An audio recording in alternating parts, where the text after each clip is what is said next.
Hey guys, Zane here with another One Take review, and today I wanted to talk about the Tom Waits album, Alice.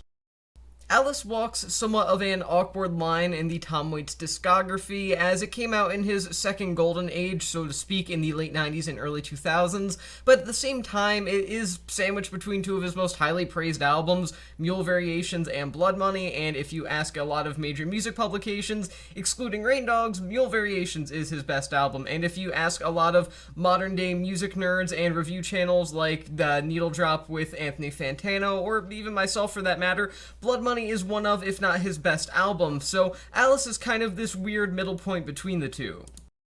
Nonetheless, a lot of die-hard fans of Waits continuously insist that Alice is at least part of the top of the chain of his overall discography and one of his most accomplished works overall, and to be honest, I kind of find myself siding with the deeper analyzers there, as while I don't think Alice is his best work, it's definitely in the pool of his best.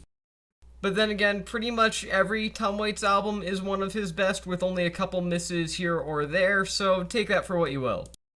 I digress. Alice is probably the most definitive meeting point of the sounds that sparked Tom Waits' career and the sounds that made Waits such a legend in the alternative music scene.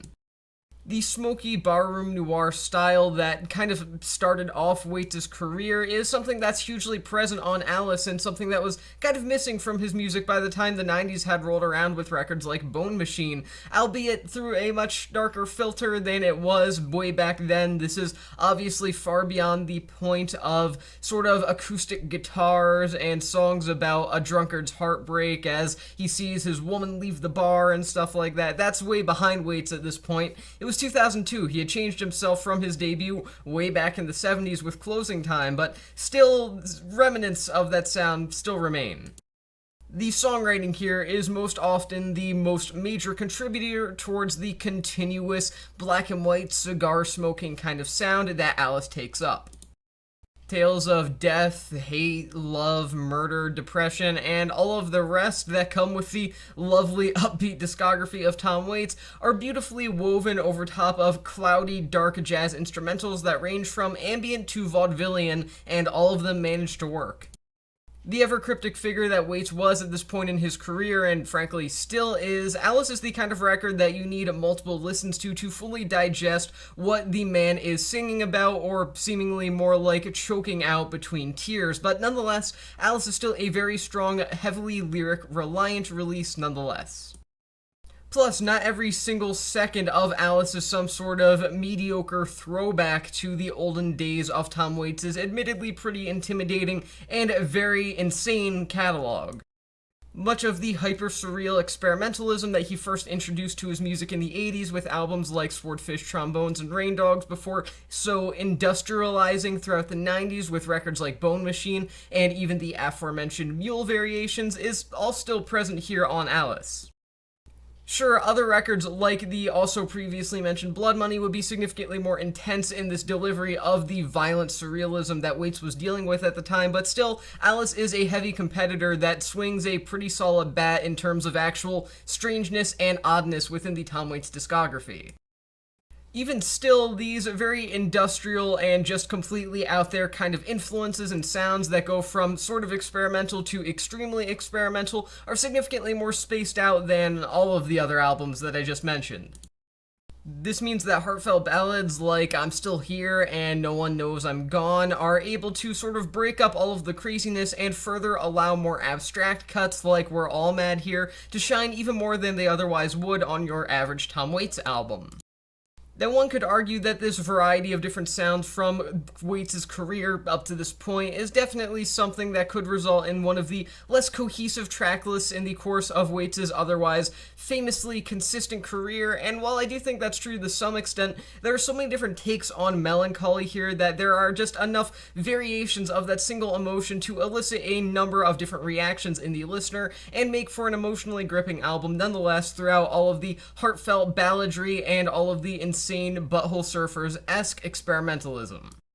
Alice is also arguably one of Tom's better vocal performances as well, which feels weird to say because he's also famously known as the man that sounds like the inside of his mouth was just scalded with boiling water before he got into the studio but decided to record anyway.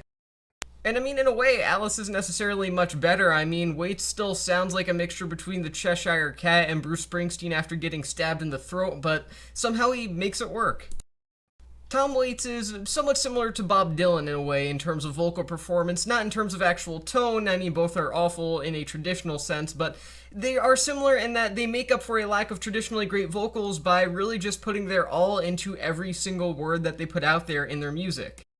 Every lyric on Alice, from the dark and corrupt to the simply melancholic and even at times beautiful, all of it comes deep from within the heart of a macabre storyteller, and that storyteller is Tom Waits.